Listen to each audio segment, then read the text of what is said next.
आता शेवटचं मराठ्यांना एवढंच सांगणं, मी तुमच्यात असं नसन मला माहीत, पण मराठ्यांची एकजूट काय झालं तरी फुटू द्यायची नाही.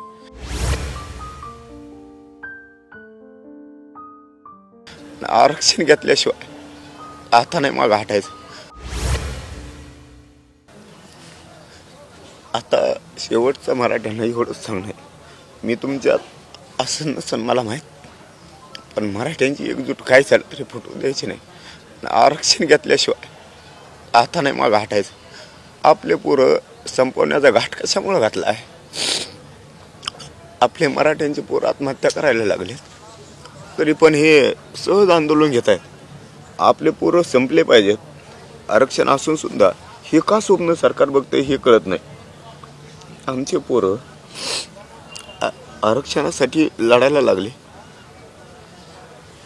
आमच्या मराठा समाजाच्या नोंदी सापडल्यात, तरी पण हे देत नाहीत. मला फक्त या समाजात मी असं नसन याचा मला जास्त त्रास होत आहे की मी माझ्या समाजाला न्याय पण दिला पाहिजे आणि माझा समाजसुद्धा मी बघायला पाहिजे. परंतु या उपोषणामुळं शरीर साथ देत नाही आणि लढाई आता टोकाची.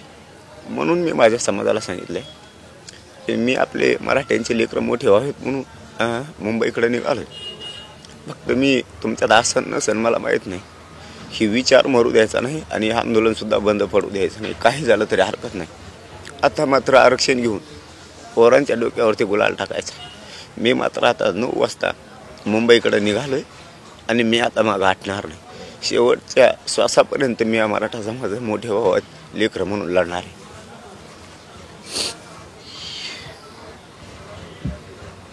ही वेळ सरकारने आणली. सरकारमधल्या सगळ्या व्यवस्थेने आत्तापर्यंत जे काही तुम्हाला सांगितलं ते सगळं म्हणजे केवळ तुम्हाला झुलवण्यासाठी आणि या वेदनेपर्यंत आणण्यासाठी होत असं नाही. मला माझे बलिदान डोळ्यासमोर यायला लागले, म्हणून माझ्या डोळ्याला पाणी यायला लागलं की जे कुटुंब ज्या बांधवाने आमची आत्महत्या केली ना, त्या माता माऊली जाऊन जरा करता पुरुष घरात नसल्यावर काय होतं. ज्याचा एकुलता एक पोरानं आत्महत्या केली त्याच्या बापाला जाऊन विचारा काळजातलं लेकरू नसल्यावर काय होतं. ज्या दिवशी संक्रांतीचा सण करायचा त्या दिवशी त्या माऊलीला नवऱ्याची पण आठवण आली आणि कंपाळाला कुंकू कसं लावायचं याची पण आठवण आली. माझ्या डोळ्याला पाणी येण्याचं कारण ते की शेकडो माता माऊल्यांच्या कंपाळाला कुंकू नाही राहिलं आमच्या. तरी इतका निर्दयपणा सरकारच्या मनात असू शकतो. आता यांचा नीटोबा सरळ केल्याशिवाय मराठ्यांना आता शांत बसून नाही चालणार. शेवटी आपले मुडदे पडत असले ना, आपल्या मराठ्यांच्या पोरांचे वाटोळे होत असले, आता आपल्याला शांत बसून नाही चालणार. कारण आपण आता बघायची भूमिका नाही घेऊ शकत. आपल्या मनगटात खूप ताकद आहे. आता आपल्याला तिचा पुरा उपयोग करायला लागणार आहे. कारण बलिदानं गेलेत असे काहींचे एकुलते एक मुलं गेलेत. काल एक पैठणचा बांधव आला होता, त्याचा एकुलता एक मुलगा होता. तो कुठं सरकारची मदत मिळावी म्हणून माझ्याकडे आला नव्हता. 3 महिने झालं त्याचा मुलगा आपल्यासाठी बलिदान देऊन, आपल्याला कोणालाच माहीत नव्हतं.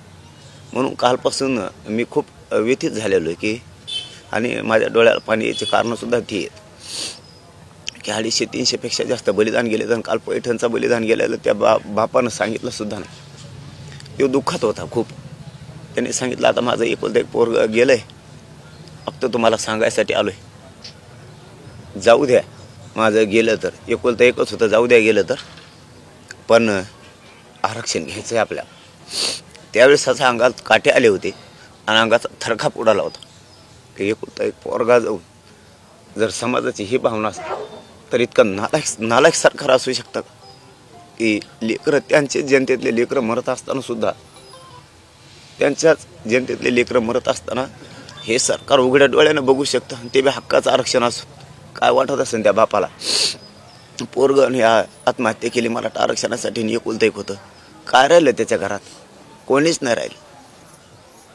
असे शेकडो कुटुंब आहेत या महाराष्ट्रातले की त्यांच्या घरातले कर्ते पुरुषी गेले, कोणाचं एकुलता एक पोरगं गेलं या आरक्षणासाठी. तरीही सरकारने माझे मराठा समाजाला हात जोडून आव्हान आहे की मायबापा आता या आरपारची शेवटची लढाई, आता घरी नाही राहायचं, तात्यानं पेटून बाहेर या, केशी फिशी सगळं झुगारून लावा, काय होत नाही त्यांनी. आपले लेकरं मेलेत ते आपल्यात नाही आहेत. त्यांच्या बलिदान त्यांचं स्वप्न आपल्याला पूर्ण करायचं म्हणून सगळे घराच्या बाहेर पडा आणि मुंबईकडे चला. मी शक्यतो आता समाजाला विचारून शक्यतो आजपासूनच आमरण उपोषण करत करत मी रस्त्यानंच मुंबईपर्यंत जाणार आहे. 26 जानेवारीपर्यंत तिथं गेल्यावरही मला उपोषणच करायचं आहे. शेवटी मला जीवाची बाजी तिथंही लावायची पेक्षा ह्या गोरगरीब मराठ्यांचे पोरं मोठे व्हावेत, मराठा समाज मोठा व्हावा आणि यांना आरक्षण मिळावं म्हणून. आणि ते जे बलिदान गेलेत या बलिदान मला इतके व्यथित करायला लागलेत की मला कर्मसुद्धा नाही त्या बलिदानामुळं. त्यामुळे त्यांचं स्वप्न आता पूर्ण करायची वेळ आली. बलिदान गेलेल्या भावांची हजारो लाखो पोरांवरती राज्यात केसेस झालेले आहेत, त्यांचंही आता स्वप्न साकार करायची वेळ आली. आणि म्हणून आता तिथं गेल्यावर काय बाजी लावायची आणि इथून काय लावायची, इथून तिथपर्यंतच करत करत जायचं असा माझ्या डोक्यातला रात्रीच आलेला विचार आहे. मी आता फक्त समाजाला विचारून ते ठरवणार आहे. शेवटी समाजाला मायबापाला विचारून तिथं गेल्यावर करू का इथूनच सुरू करू एवढं विचारणार. मात्र माझी 100% मनस्थिती झालेली की आता आमरण उपोषण करतच मुंबईपर्यंत जायचं.